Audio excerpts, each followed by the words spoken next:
And I'm going to do a speech over why medical costs should be lowered.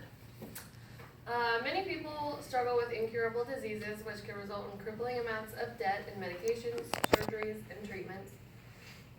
Insurance is great, yes, but some people are not privileged enough to have insurance or able to afford it on their own. I'm not saying that all people who could not afford insurance are innocent, but I know there are genuine hard workers out there who simply cannot afford it. Some workplaces do not offer any benefits for their employees, which I think is insane. But who cares what I say? I'm just a teenager, right? In some cases, I understand my healthcare expenses can be so high. There are a lot of risk when taking care of people, lots of diseases and microorganisms that may try to harvest in the person who is doing the procedure. But the other things, such as doctor's visits or an ER trip, shouldn't cost thousands of dollars. The fear of debt can be dangerous, causing people to avoid any health care or any visits whatsoever, which in long-term effect could kill a person or seriously damage their health. A lot of people would say, oh, it's just population control. It's their fault that they're lazy and don't have insurance. Now, I'm not disagreeing with these people because there are people out there who don't do a thing and whine about all the repercussions. But to be honest, some people just aren't good at life. Whether it be from their childhood or just lack of education and planning, but that is not always their fault. Lowering healthcare costs could save millions of lives and prevent many diseases. Typically, you fall under your parents' insurance until you turn 26 or married, which is great, but what if your parents have no insurance? What if your child or someone important to you had some kind of illness or disease that could ease with treatment and proper care, but they cannot afford it and neither can you? Let me give you an example of what having no insurance costs. Fixing a broken leg without insurance can cost up to $7,500. And you think that's a lot? A 3-day hospital visit without insurance runs at about $30,000. That's $10,000 a day. And comprehensive cancer care can cost hundreds of thousands of dollars. But insurance does not always save you. For instance, even with insurance, the average cost of a vaginal birth can range from $9,800 to $11,000, and that's without complications. Could you imagine the price if there was a complication?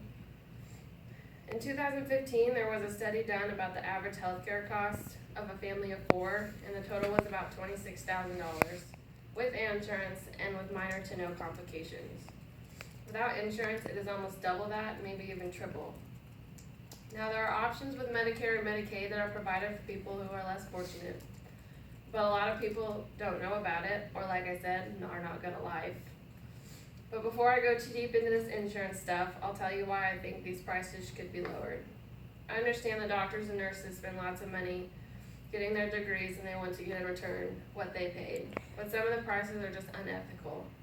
The hourly wages for doctors and nurses should stay the same, but some of the procedures, such as a few stitches or a quick checkup, should not cost hundreds of dollars. Even to me, a $30 copay to visit the doctor is silly, especially when it takes him or her 2 seconds to diagnose my problem. Or they tell me that they can't help me, and yes, I've had that happen before, and that doctor no longer has my service. I don't believe healthcare should be free because some machines and tools cost a lot of money, so some of the prices are accurate.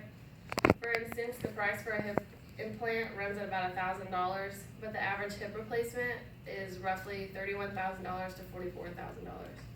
Most insurance, however, will cover most, if not all, of that price. There are a lot of nerves to be aware of and sterile technique that you should follow to have an overall successful transplant.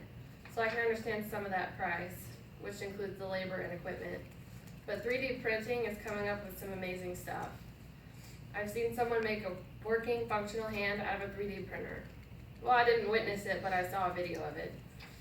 That being said, if this 3D printing thing actually does take off, then the price for implants and such will go down due to the type of material that's used. The average cost of a CT machine costs roughly $1 million, but you can get a brain CT scan for about $1,200. So I would say that is fair. That includes all the processing equipment and computers it takes. Those are just a few examples though.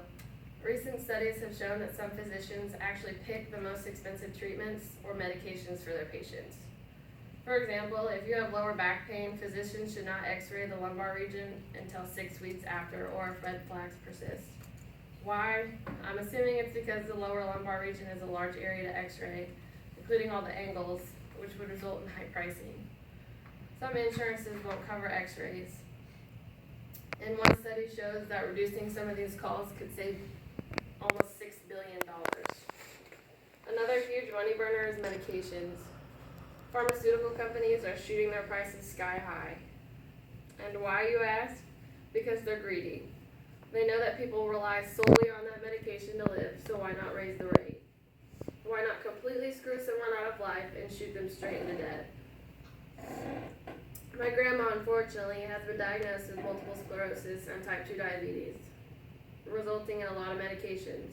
But luckily, my grandmother's MS is non-progressive. For those who don't know, MS is a disease that damages the sheaths around the nerve cells in the brain, spinal cord, and optic nerves. Basically, the immune system turns against the central nervous system and attacks it, causing numbness, paralyzation, and vision loss. A study has shown that people with MS spend an average of $8,500 to $50,000 on treatment, most of that being medications to help control the MS. Do you see the issue? These prices are rising higher than they've ever been before. How is someone supposed to live when they can hardly afford their medications? Exactly, they won't. My grandma recently stopped taking a medication because it was $300 a bottle. Insurance didn't cover it. So far, we've only had one flare-up, which was easily fixed with another medication that was cheaper and covered by her insurance. I've given you all many reasons why I think it should be lowered, but also given reasons where prices may be reasonable. I wanted everyone to actually see some of the outrageous prices in today's medical field, because unless seen firsthand, many people don't know how much of this stuff runs. People should not have to pay an arm and a leg to get needed help, but they should also make sure they have insurance, especially when their children are involved. There is no way we can take down the prices of pharmaceutical companies, except for maybe one, but I'm not going to go into that. Anyways, people should be allotted the care that they need without going into debt over it. The world we live in is cruel enough as it is, and some of the people with diseases or serious illnesses are scared. But imagine the people without, or with. Their last meal might be sooner than it should, or their baby girl might make it another day. So if you're ever given the chance, please, for the sake of beautiful lives, go out there and make a change.